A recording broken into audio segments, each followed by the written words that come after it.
So, what if the world is just humming with information that we can't perceive at all? Today, we're diving into the Congress of Small Attentions by neurologist Richard Levisacks.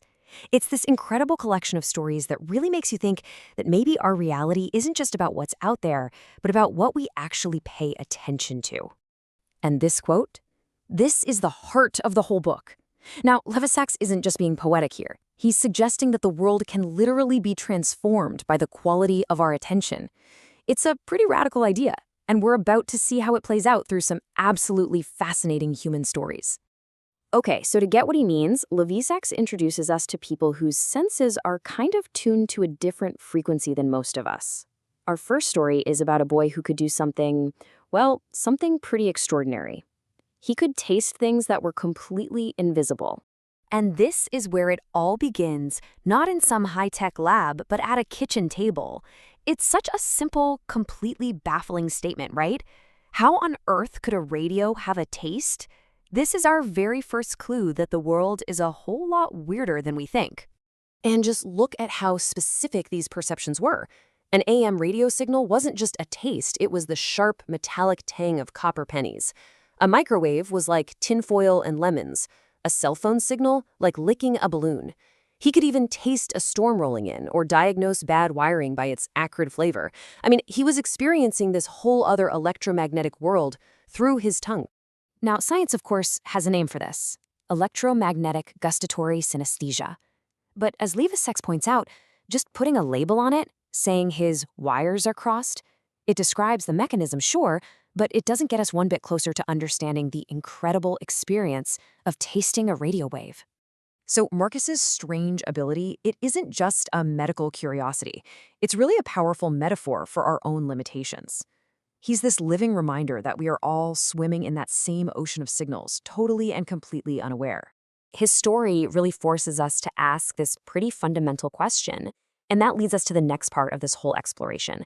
If we can't actually sense these things directly, how do we even begin to map them out? So if our senses are limited, how do we learn anything about the world? Well, we build tools, we come up with methods. Levisacks argues that science, when you really boil it down, is the practice of creating a map of what we can't see. He uses this beautiful example from physics, X-ray crystallography. Think about it. You can't see an atom, right? It's impossible. So what do? You fire X-rays at a crystal, and you watch what the crystal does to them. The scattered pattern they make becomes like a perfect blueprint of the hidden structure inside. And then he makes this brilliant leap. He argues that his own field, neurology, works on the exact same principle.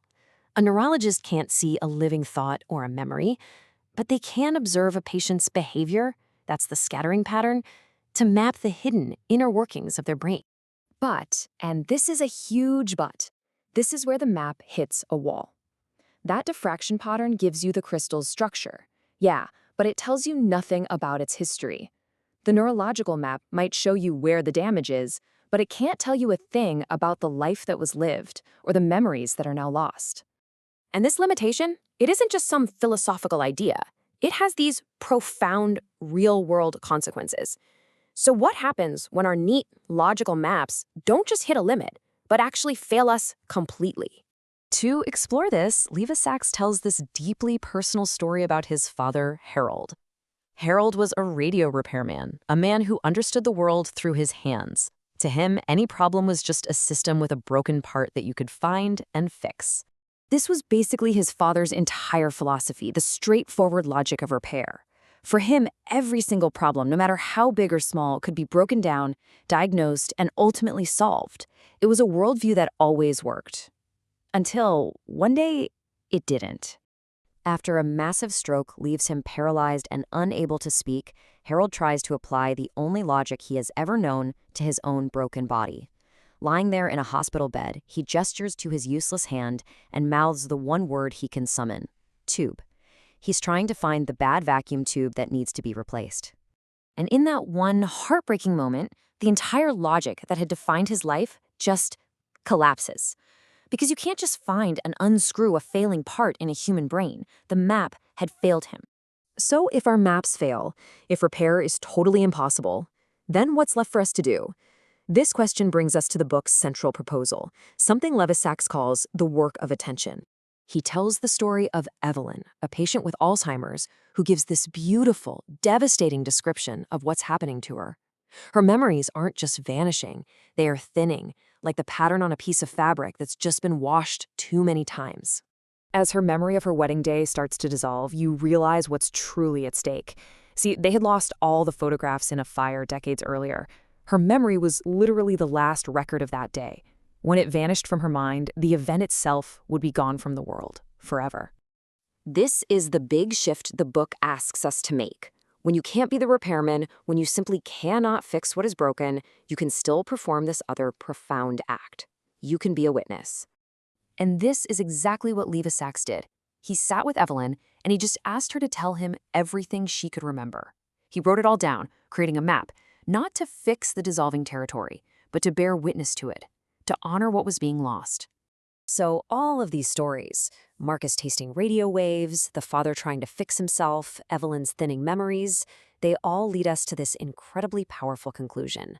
Wonder, the ability to pay attention and be truly amazed by the world, it isn't a given. It's a fragile capacity that we have to actively cultivate and protect. And the book leaves us with this final, powerful image. Levisacks tells a story about an astronomer who was losing his sight. The light from distant stars, light that had been traveling for millions of years, was still arriving at Earth. It didn't care that his eyes were failing. The question for him, and really for all of us, isn't whether the light is there. It's, are we here to receive it?